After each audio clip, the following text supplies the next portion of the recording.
Hello, everyone, and welcome. You are in the right place. We are thrilled you have chosen to spend 30 minutes with us and your time is valuable. So let's get started. My name is Dana Newman, and I am Chief Sales and Marketing Officer at United Mail. Before we dive into the content, a little bit of housekeeping for everybody today. We want to hear from you. We want to answer your questions. Please put your questions into chat. You can do that anonymously by directing them to the host, or you can share your questions publicly and we will answer those at the end of the session. I hope everybody had a chance to watch or listen to some news today because Louis DeJoy, who's the Postmaster General, is on a bit of a press tour, and I heard him this morning on the news. So in case you missed it, please go to your favorite news source to check out what he had to say. He did not plug this webinar, but he certainly should have, because he was talking about the readiness of the United States Postal Service for the holiday season. Spoiler alert, he said that they are ready. And I think we can all agree that 2021 has been yet another year with a tremendous amount of scrutiny on the United States Postal Service and its ability to process huge volumes of mail. There has been a ton of news surrounding the new first class service standards, which is one of the reasons why we're all gathered here today. And a much bigger issue for marketers around the holiday season is the massive increase in the volumes that start to show up after Thanksgiving. All told, the United States Postal Service will deliver about 15 billion pieces of mail and about 800 million packages between Thanksgiving and New Year's Day. The week of December 14th to the 21st, we'll see 3 billion pieces of first class mail delivered in that 1 week alone.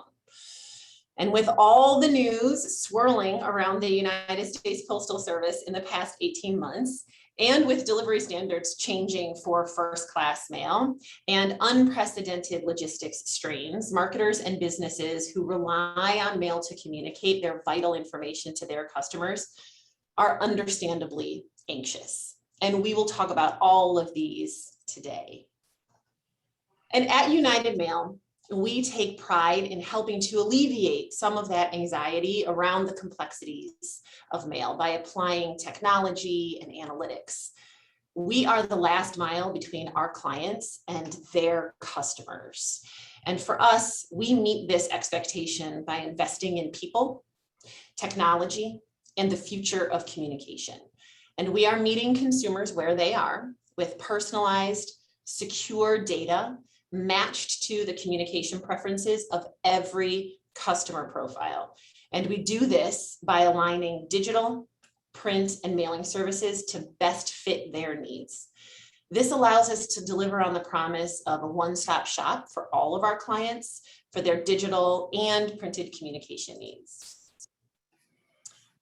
And today we will parse fact from fiction, and we will look at data, and we will share analytics, and we will debunk mailing myths. I am joined today by industry veteran and military veteran. Thank you for your service, Marshall, and happy Veterans Day last week. Marshall Lyon.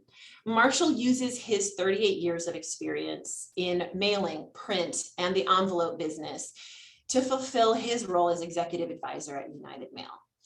Marshall draws on his experience serving on a special committee with the United States Postal Service to inform his research on postal trends and analysis, and we'll hear plenty of that today. He has worked with the industry's largest and most innovative organizations as operations vice president, general manager, executive vice president of business development, and chief strategy officer. Marshall has used his vast knowledge of print and mail technology to serve as director of the National Association of Pre-Sort Mailers, where he advised on the proper verification procedures for the pre-sort industry. And Marshall is a proud father and grandfather who also enjoys competitive bass fishing. Marshall is a lifelong resident of the state of Tennessee. Go Vols, Marshall. Go Vols. Thank you, Dana. Yeah. Sometimes it might appear to be a mystery how all of this takes place on changes within the postal system. So we thought today we'd pull back the curtains just a little bit on this. Whenever the post office is wanting a major rate change that falls outside of their normal cost of living rate adjustment in January, or they go in major rule changes or how they operate. All of this is put together by the PRC, the Postal Rate Commission. And once they put all this information together, then they go before the board, USPS Board of Governors. Normal people, business, anybody with an interest in this change in the postal operations is allowed to come before the Board of Governors and give testimony. And since one of the biggest concerns about this was the change in the delivery standards of first-class mail from 1 to 3 to 1 to 5 days, we took a look at the testimony that took place before the Rate Commission, and it was kind of interesting. It seemed like people, by the vast majority, were not all that concerned with the increase in delivery time. Their biggest concern was consistency. They were saying, look, 1 day, 2 days, 3 days, whatever it is, make sure that you deliver it within those time frames and be consistent on it. We can plan for when we put mail into the system if you can be consistent with your delivery. I thought that was an interesting part of the testimony. It is. Let me take that back to you really quick, because this is very interesting. So I think some of our listeners and attendees would find this equally important. Of all of the changes that have occurred and the information that is shared with the Board of Governors, the area that business owners were most, or that anybody contributing was most interested in, was consistency of delivery, because that says that they would then be able to plan accordingly inside their businesses or for whatever was happening in their world. If they knew consistently this is how long it's going to take, they can prepare on the front end. Is that fair? Yep. Okay. What was the standards? How did they change? Now, remember, it only affected first-class mail, letter and flat size. And we've been used to the normal delivery standard of 1 to 3 days. Well, that changed actually from 1 to 5. It's saying 2 to 5 here, but the 1 day only happens within your local post office's delivery points. So we really look at a 2 to 5 day window. And what moved into that 4 to 5 day window is mail that is going over 930 miles from the entry point.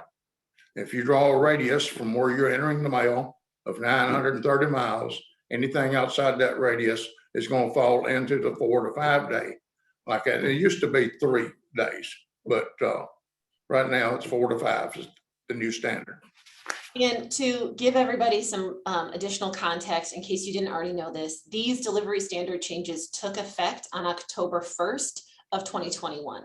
So I wanted to make sure everybody is on the same page as far as when these changes that Marshall is describing took place and took effect. All right, so when we look at the United States Postal Service metrics, because first we want to look at, well, what are they monitoring? What kind of information is readily available to everybody? And when you go to the United States Postal Service website, this is an example of one of the pages where you can extrapolate that information of the metrics that they're keeping on themselves and on their own delivery standards. And this is, again, this is of public record. And we're going to provide this link to all of you after the webinar is over, so you'll have access to the same information that we have. Now, what we want to make clear is the information we're going to share from the United States Postal Service. It is ending on September 30th of this year. So what that means is the information that's available today that we're going to tell you about, the United States Postal Service information that they are capturing on themselves, is as of September 30th, and they report quarterly. And so when their fiscal, what they'll refer, as you see here, they'll refer to fiscal year 2021 quarter 4, which for them, their fiscal year end and the end of their 4th quarter is September 30th. So for some of us who are on a year end or a fiscal year end or beginning of January 1st, that can be a little bit confusing. So I want to contextualize that for everybody. Also want to make sure that everybody understands that when they do report this, it's not going to be until probably the second week in January, perhaps, that you'll get the information that's happening right now. Okay. Marshall, can you help us make sense of the information that we can see from the United States Postal Service? Yes, this is the way the USPS measures their success rate. They're looking at, okay, if you give me mail within a certain radius and it's supposed to be delivered within 2 days or 3 days or 4 days, what percentage of the time are they getting that mail delivered within that 2, 3, 4, 5 day window? And it's broken down, as you can see, by areas of the country, different areas. There's another slide that shows more locations. And then you scroll across and you see that it's at 90-something%. They are doing a very good job of getting this mail delivered. And remember now, this metrics is prior to October the 1st. Now, one thing I want to point out also is what a lot of people don't understand is, when does the clock start? They have what's a CET, critical entry time, and it's different at local post offices. And let's say a critical entry time is 9 o'clock in the morning. If you give them that mail after 9 o'clock a.m., they consider that day 0. Day 1 doesn't start till the next day. So let's say you give it to them 9 a.m. on Tuesday morning, and this mail is supposed to be delivered within 2 days, like that. Day 1 is Wednesday for them. That Tuesday is day 0. Thursday is the second day. So always know what your critical entry times are and when the clock starts in order to effectively measure this. And you go to the next slide and you go down to the bottom like that, you see the national averages across there. Down Yes, at the bottom. So And if then, you know, guys choose, oh, go ahead. It's in the high 90s. So it's a pretty good Yes. job that they're doing. Absolutely. And I know we've all been hearing about logistics challenges and over the road trucking, et cetera. So to continue to have these types of delivery standards, pretty good right now, right? Yep.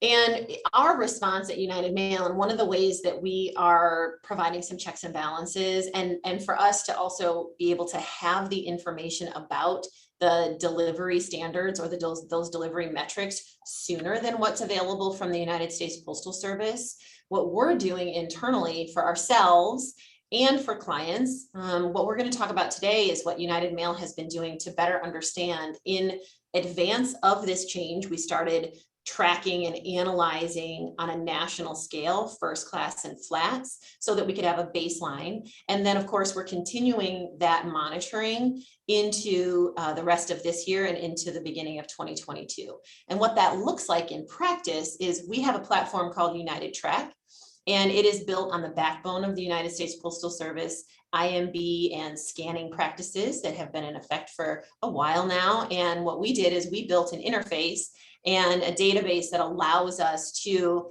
take at the job level. And Marshall's going to go into that a little bit more when he gets into his analysis. But how are we getting all of this information and all of this data in which to analyze? We use the United Track platform. So what we did at United Mail is we took national mailings, we applied the IMB, and it allows us to track that mail through every single scan when it leaves our buildings and when it goes into United States Postal Service system. It is being scanned along the way.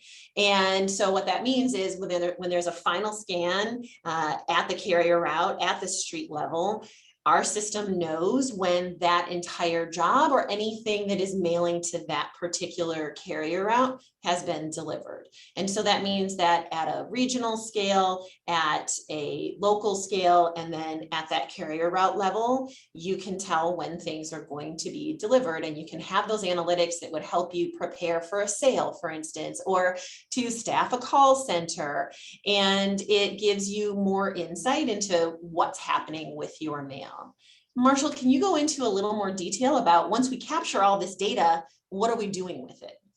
Yeah, when all of this was announced, we knew that our business customers were going to be concerned about how this is going to affect their delivery for their marketing programs and for statements, for cash flow. A whole lot of things comes into the window here. And they're not necessarily interested as a 2-day get there in 2 days. Our customers are primarily interested is what is the window that my entire mailing would be in home, and what percentage is going to happen on day 2, and what's going to happen on day 3, and what's going to happen on day 4. If they've got call centers responding to this marketing program going out, it gives them a good visual of how they need to staff those call centers. For an example, like that, you look at before December, before the October change, we measured the entire month of September. Like at the 2-day mail, 20.6% of the mail was getting in home within 2 days. 48.8% was getting in home in 3 days. So you look at that and you visually, it's about 69.4% there of the mailing was getting in home within a 3-day window. So a pretty good chunk of it. Okay, what happened after the change took place? 2-day mail moved up from 20.6 to 21.9. And that percentage increase probably come from a migration of 1-day mail into 2-day. Mhm. The amount of mail getting in home in 3 days decreased by 4.8%. That mail looks like it migrated into the 4 and 5-day window. Now you got a 6-day plus window down there. Okay, oh my gosh, it takes 6 days, you know. Well, it's 1.6%, folks. And when you stop and think about the remote post offices out here, it's got to be delivered to, that's in this measurement. Also in this measurement is Puerto Rico, the Virgin Islands, Alaska, and Hawaii. It's understandable that 1.6 is going to fall outside that window. You know, it's like California, you've had these massive fires out there. So there's going to be delays in a lot of areas because of weather events and other events and just pure distance. So actually, it looks like they're doing a pretty good job. The days to get your entire job in home increased from 3.2 to 3.276. So really, you should not see much effect on your entire job being in home with these new standards. Mhm. Now, having said that, we're going to continue to monitor this up through March of next year because you got the holiday coming through and then you got the tax season mails coming in, and then 5 days down the road, 5 months down the road, is it still performing like this? We're going to measure all that. We're going to have those metrics available to you. Now, And this as was far the as letter the United size mail. Right. And as far as the United States Postal Service is concerned, their super busy season, as we were hearing in the beginning, is September, or excuse me, the day after Thanksgiving or Thanksgiving through the first of the year. That's their super busy season. So what do we think might happen there? We've got 1 month worth of data. Is there anything to consider about what we might see? Yes, and we're going to post that data out there on a monthly basis. Excellent. Right now, you'll see the October numbers. Within probably about 8 days or 9 days into December, we'll put the November numbers out there. It'll be about a 10-day lag before we have the preceding month's numbers out there. Good. And we'll share that link for everybody here as well. Yeah. And like I said, it affected both letter and flats and first class mail. Now we got a little bit of a pleasant surprise right here in flats. Like it looks like so far delivery is improving. It went from 3.4 days to get your mailing in home to 3.31, an improvement like that of 8 percentage points. So hopefully this trend will continue. That's encouraging. Absolutely. All right. So what do you think people should do to help mitigate some of any of these challenges that they might face? Okay, if you want to narrow your window to when all this gets in home, there's a couple of ways to doing this. Remember saying that the mail that's over 930 miles out is 4 and 5 days. Well, you can take a data file, and we know what the zip codes ranges are out there, your mailer does, and you can create a file on zip codes that fall outside that 930-mile arc or radius. So you split your mailing into 2 mailings. Well, take the stuff that's way out there and drop it 1 or 2 days earlier before you drop the balance of your mail. And this will really narrow the window down on all of it getting in home within a narrow time frame. Another way to do this, if you don't want to split your drop, is drop all of it on Friday. Okay, how does that help? Well, Sunday is a non-delivery day. It's a non-countable day. But guess what? The transportation is still running on Sundays. It is moving that mail closer to the 4 and 5 day delivery points. So you actually gain a day right there. We see 3-day delivery drop to 2 and 4-day drop to 3 when you do it like that. That's just a little bit of the secrets involved with it. Interesting. And is there anything about, I know you and I were talking earlier about this high volume reported, 15 billion pieces of mail, 3 billion pieces of first class mail alone, just in that window from December 14th to December 21st. And that's not just about volume, right? Like some of those hiccups or some of those historic changes in delivery at that time have also to do with the type of mail that's going through, right? Yes. Oh, absolutely. It's business mailers. We give the mail to the post office barcoded, ready to go. And a lot of times, the majority of the mail is already trade up to bypass origin and start immediately get on transportation going to the destination. All of this Christmas mail cannot do that. It's not barcoded. It's in non-friendly automation envelopes. You put it, Christmas colors is red, right? So you send out it in a red envelope. Well, they're using optical imagery to read the address so they can get a barcode on it and get it into their automated mail streams. Guess what? It doesn't read red very well. So now it's turning into a manual process to get one on there. People will use red ink on a white envelope to spruce it up some. Well, when it goes in front of that camera, it's seeing white envelope. That's it. Mhm. So, and then there'll be out of ratio size. It doesn't run very well. Square envelope doesn't work very good on automated equipment. It needs to be more rectangular. So there's a lot of things that goes into really putting the post office in a jam during that window. Right, right. So it sounds like the name of the game is prepare, right? Consider some of your options and potentially mail a little bit sooner or split those mailings so that you can have some guarantees, or at least, as you said in the very beginning, consistency. And in our world, that also looks like, can you track your mail? And for us, we'll continue to track mail for the purposes of this kind of information so that we can better serve the community and the industry and provide that kind of check and balance for what's going on, debunk some of those myths that we're hearing and some of the information that's easy as a headline in the news, and that we can really gain some business insights and we can better understand how to prepare our business clients for this kind of work, and that you guys can make better decisions and prepare your staff. Something to consider when you think about tracking your mail and having the ability to have that platform and the dashboard. We've even had that kind of information used in a legal defense. We see preparation for staffing of call centers, and we very much so see the preparation for any kind of sales incentives, information that you're providing to your customers around how to access your services. All right, so with that, we have some time for a few questions. Let's see, something just came in here. Marshall, I think this one is for you. This question says, are there any hotspots in the country, or are there particular cities that deliveries are slower, or something that we need to know about? Yes, there is hotspots at any given time across the country on slow delivery. There's a multitude of reasons for that. It could be that the population growth in that area has just outgrown the current post office's capabilities, and they're yet to build up and staff up to handle tremendous growth.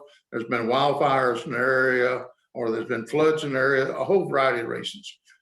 With the tracking system that we're tracking every day, we can drill all the way down to the zip code of what's happening with that mail. We can turn around, we can advise our customers, hey, you got a problem in this area, it's taking 3 days longer. Let's get that mail out a little sooner. Or guess what? This mail is taking 10 and 12 days because roads are out and everything else. You might want to not even go to the expense of mailing into this spot. Or if it's a consistent deal, then sometimes we can call the local post office or send a message to them and say, what's going on? Help me here. But yes, you can macro-manage when your mail or the visual of it all the way down to the zip code level. Got it. Thank you for that. Okay, a couple more. Are you tracking marketing mail? Yes. Remember earlier, Dana, you get the IMB on it, Right. intelligent mail barcode. And this is done by mailers who have met all the qualifications that the post office puts on you on what's in that barcode. So any piece of mail that goes out that's got that IMB on it, whether marketing mail, first class mail, flats, or letters, we can track it. We know where it's at. We know when it got delivered. Excellent. And a quick question about how can we continue to get this information? Will it be updated for a while? I can take a portion of that. This will be accessible as a landing page on our website, which we will share that specific link with everybody who attended today. And yes, there will be a recording of this webinar in addition to the updated statistics that Marshall shared around the national first class analysis that we're doing that's ongoing, in addition to the flats information that Marshall is spearheading that data analysis. And Marshall, how often can folks expect for that to be updated on our website? It'll be updated on a monthly basis. Excellent. Like that, to where we'll have the differentials and we'll show what the month did for that month. Now, also bear in mind, this tracking is taking place out of our facilities from Louisville and Cincinnati. That's where all this delivery time percentages is based on. So keep that in mind. Don't New York mailers going to LA will have a little different time frame. Absolutely. That's a good point. And keeping in mind the 930-mile limitations, et cetera. And we'll make sure that all of that information is available on the website so everybody understands what are you seeing, right? To your point, Marshall, that those expectations are managed correctly. Yeah. Absolutely. Wonderful. Well, it looks like that completes the questions. I'll give everybody one more chance to shoot your question or raise your hand.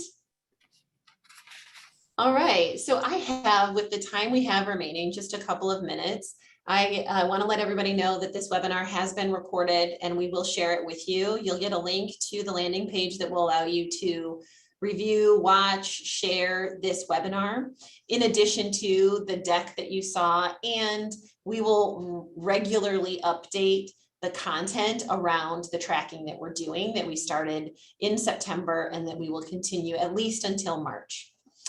And I want to let everybody know about our next webinar that's coming up on December 8th, and we will feature Kelly Malozzi, who is a sales enablement expert, and we will talk about revving up your sales team for 2022 and beyond. Don't miss it. You'll get information about that. And of course, if anybody has questions about the information that we've covered today, if there's anything we can do to help you better manage the mailing myths that you're hearing and to understand how to best navigate the mailing industry, we're here for you. My contact information is right there. And thank you, everybody, for joining us today. Thank you.